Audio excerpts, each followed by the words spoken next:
Okay, so here's my first little tutorial. So I have a slip knot here with a little, I always leave enough to like weave in at the end.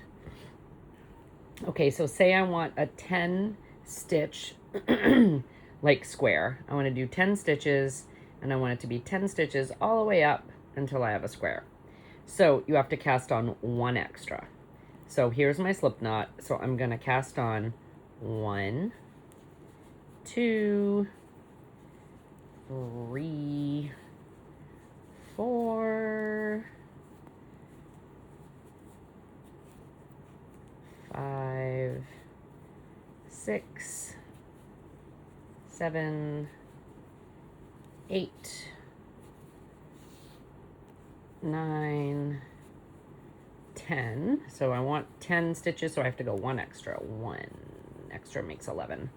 So now, a lot of people either go into the second chain on the, like not this one, but this one, like into here.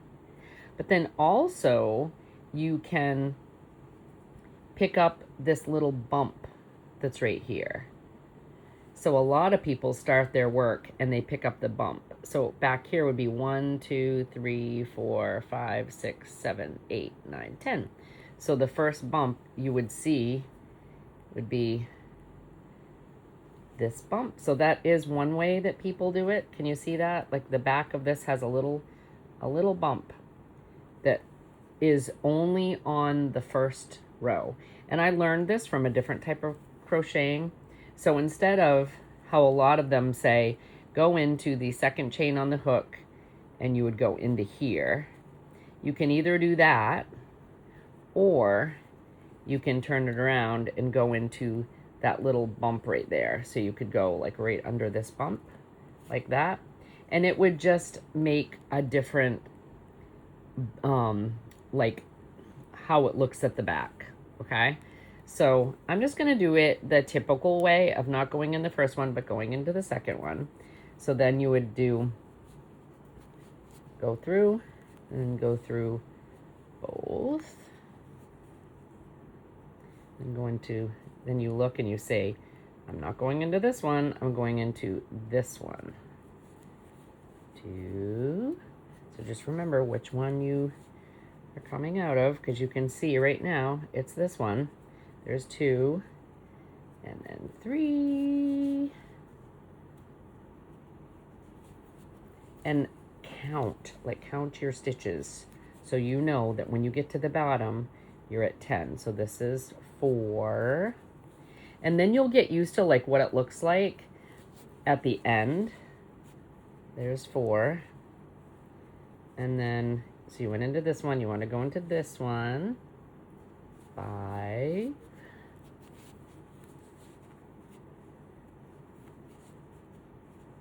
and then 6, and we're doing a single crochet, so it's only 1 stitch when you are done. So 7, I'm doing big fat yarn so you can see. 8,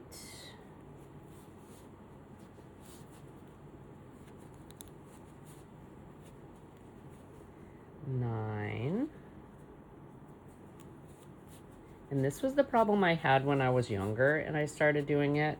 That's 9, and then this is 10, not this one. That's just like the edge. That's just a little, that's your cast on thing. You just leave that there. We ignore that. So that's 10 if you counted. So what you could have done, you might have gone into this or something. So that is actually the end of that. So now you have this little thing.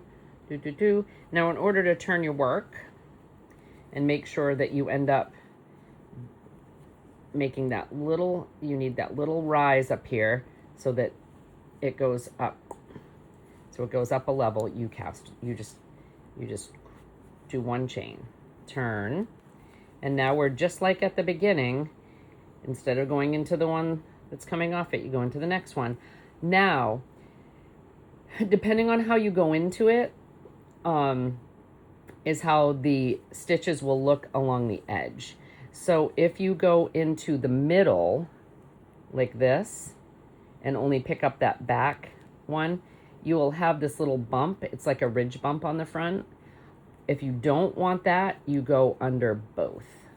So a lot of times it'll say like go under both stitches. And so I did my one. So this would be my first crochet stitch. One. And then I'm going under the little V here like this. And that makes a smooth edge. If you don't do that, you end up with a bumpy edge. So that's 2, and then 3. And some things call for the bumpy edge. I'm gonna go under that little V right there. I don't know, what am I at, 4? Ooh.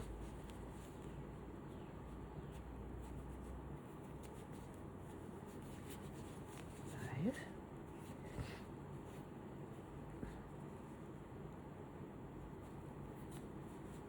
6.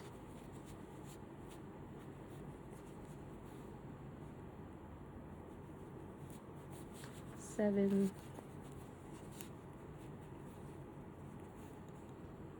8.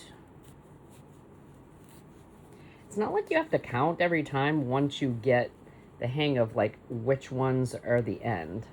So this would be 9. And you obviously know that's not done because there's this at the end.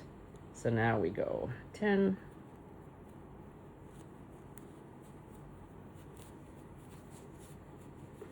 See? And then you evened off. See?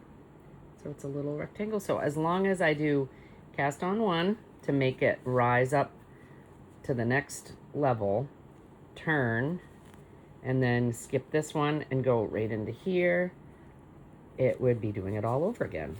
So I don't really need to count because now I'm used to what it looks like. So now I would just keep on trucking along.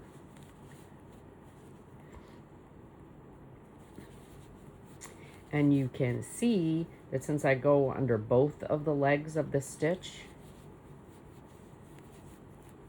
it's flat. There is no ridge. And I love that. I don't like the ridges. Sometimes people, if they're like crocheting with cotton and doing like a spa cloth, because see, I could just do this with cotton and I could just make it a little bigger and it would be a spa cloth.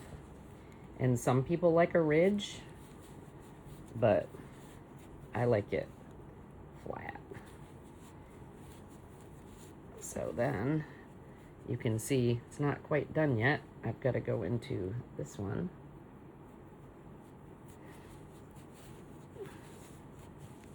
Now it's done. Okay. So I could just keep on going and it would be a little, it eventually would be a little square. And then, yeah, you're good.